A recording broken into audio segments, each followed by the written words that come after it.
ఆ రోజున బాగా జుట్టు చక్కగా ప్రణవ్ గోపాల్ లాగా ఉండేది మా జుట్టు కూడా అయ్యన్నది నాది.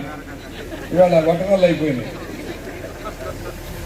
ఎందుకంటే యువకులు చదువుకున్న వాళ్ళని ఆ రోజున 82లో నేనెవరో తెలియనప్పుడు పిలిపించి నాకు బాధ్యత అప్పచెప్పారు. ప్రచార బాధ్యతలో హరికృష్ణ గారితో పాటు నేను కూడా ఉభయ గోదావరి జిల్లాలో విశాఖపట్నం దాకా పర్యటన చేశాం. చాలా ప్రాంతాలు చైతన్య రథం మీద ఆకలింపు చేసుకుంటూ ఆ జిల్లా స్వరూపాలు తెలుసుకుంటూ ప్రయాణం చేశాం. తమ్ముడు మీకు తెలియదు, తమ్ముడు రా కూర్చో అనేవాడు.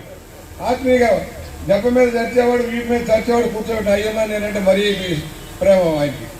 ఎందుకంటే మేము నీతిగా నిజాయితీగా ఉన్నాం కనుక, మాట తప్పలేదు, మడమ తప్పలేదు, క్రమశిక్షణగా ఉన్నాం కనుక అందుకని ఆయన ఎన్ని ఒడిదుడుకులున్నా ఆయనకు పోరాటం నిలబడ్డాం. తమ్ముడు నువ్వు 95 ఏళ్ళు బతకాలని జీవిస్తా ఉన్నా, అప్పుడే నక్కైపోతా. నేను 80, నేను కూడా నీ దగ్గర 95 దాకా వస్తా, మన ఇద్దరు 95 దాకా ఉన్నాం.